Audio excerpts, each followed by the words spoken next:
कहानी का नाम है डेविड का खेत। टेनेसी की एक छोटे से कस्बे एल्मवुड की सरहद पर स्थित था एक पुराना सुनसान खेत। ये खेत किसी जमाने में काफी फलता फूलता था, लेकिन पिछले 10 सालों से वीरान पड़ा था। आसपास के लोग कहते थे कि वहां अजीब आवाजें आती हैं और रात के समय वहां अंधेरे में परछाइयां घूमती हैं। डेविड स्टोन नाम का एक नवयुवक अपनी पत्नी जूलिया और छोटे बेटे टॉमी के साथ शहर की भागदौड़ से तंग आकर शांति की तलाश में इसी खेत पर रहने चला आया। उसे नहीं मालूम था कि ये खेत शांति नहीं, सन्नाटे और डर की दुनिया है। पहले दिन से ही जूलिया को घर की दीवारों से फुसफुसाहटें सुनाई देने लगी। दरवाजे अपने आप खुलते और बंद होते, और आधी रात को टॉमी को लगता जैसे कोई उसके कमरे में चल रहा हो। डेविड ने इन बातों को अनदेखा किए और खेत की मरम्मत में जुट गया। एक रात जब डेविड खलिहान की सफाई कर रहा था तो उसे एक पुराना संदूक मिला। उस संदूक में पड़ी थी एक पुरानी डायरी जिस पर धूल जमी हुई थी। उसने उसे खोला और जो पढ़ा उससे उसकी रीढ़ की हड्डी तक में सिहरन दौड़ गई। डायरी किसी एलिस हंटर नाम के किसान की थी जो इस खेत पर 60 साल पहले रहता था।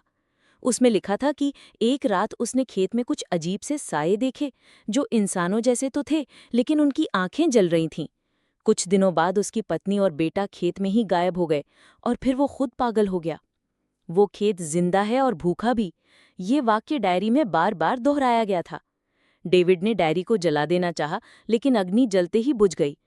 तब से घर में घटनाएं और भयावह हो गई। टॉमी हर रात नींद में कुछ बोलने लगा, एक ही वाक्य, वो वापस आ गए हैं पापा। जूलिया की आंखों के नीचे काले घेरे आ गए। उसने बताया कि जब वो सोने जाती है तो कोई उसे खींचता है। उसने डेविड से खेत छोड़ देने की भीख मांगी, लेकिन डेविड ने इन बातों को मानसिक तनाव कहकर टाल दिया। फिर एक रात खेत की बाड़ के पास अजीब सी रोशनी दिखाई दी। डेविड ने सोचा कोई जानवर होगा, लेकिन जब उसने जाकर देखा तो वहां जमीन में खुदाई के निशान थे और एक जगह इंसानी हाथ का कंकाल बाहर निकला था। अगली रात सब कुछ बदल गया। घर में लाइटें बार बार बुझने लगीं, दीवारों से खून रिसने लगा और टॉमी बेहोश हो गया। उसकी छाती पर उकेरे हुए थे कुछ निशान, जैसे किसी नाखून से खुरचे गए हों। डेविड को समझ आ गया कि ये खेत शापित है। उसी रात जब वो खेत से बाहर जाने की तैयारी कर रहा था, एक भयंकर तूफान उठा।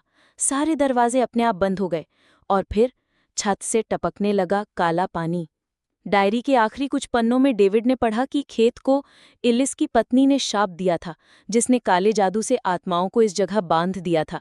जब तक खेत में किसी की पूरी बलि नहीं दी जाएगी, आत्माएं मुक्त नहीं होंगी। डेविड को तब याद आया कि खेत के पास एक पेड़ था जिसे ग्रामीण फांसी का पेड़ कहते थे। डायरी में लिखा था कि उसी पेड़ के नीचे वो औरत जलाई गई थी। डर के मारे जूलिया और डेविड ने तय किया कि वो खेत छोड़ देंगे, लेकिन टॉमी अचानक गायब हो गया। ढूंढते ढूंढते वो दोनों उस पेड़ तक पहुंचे जहां टॉमी हवा में लटक रहा था और उसके नीचे काली परछाइयां मंडरा रही थी। डेविड ने खुद को उनकी जगह बलि देने का निश्चय किया। जैसे ही उसने चाकू से खुद को घायल किया, आत्माएं पीछे हटने लगीं। लेकिन तभी टॉमी ने कहा, नहीं पापा, वो मुझे ही चाहती हैं। टॉमी की आंखें बदल चुकी थीं। अब वो टॉमी नहीं रहा था। डेविड और जूलिया टॉमी को किसी तरह खींचकर वापस घर लाए, लेकिन अब वो एक सामान्य बच्चा नहीं रहा था। वो दीवारों से बातें करता, अंधेरे में गाता और खेत की मिट्टी खाता। डेविड ने खेत को आग लगा दी। पेड़, खलिहान सब जलकर राख हो गया। लेकिन अगली सुबह जब वो जूलिया के साथ शहर जाने लगा तो पीछे से किसी बच्चे की आवाज आई, पापा, अब खेत और भूखा है। एल्मवुड के लोगों ने अगले साल देखा कि खेत फिर से हरा भरा हो गया था। कोई नहीं जानता वो परिवार कहाँ गया, लेकिन हर अमावस की रात उस खेत के पास से गुजरते समय किसी बच्चे की हंसी सुनाई देती है और खेत की मिट्टी से उगती है एक नई बेल, काले पत्तों वाली, खून से सनी।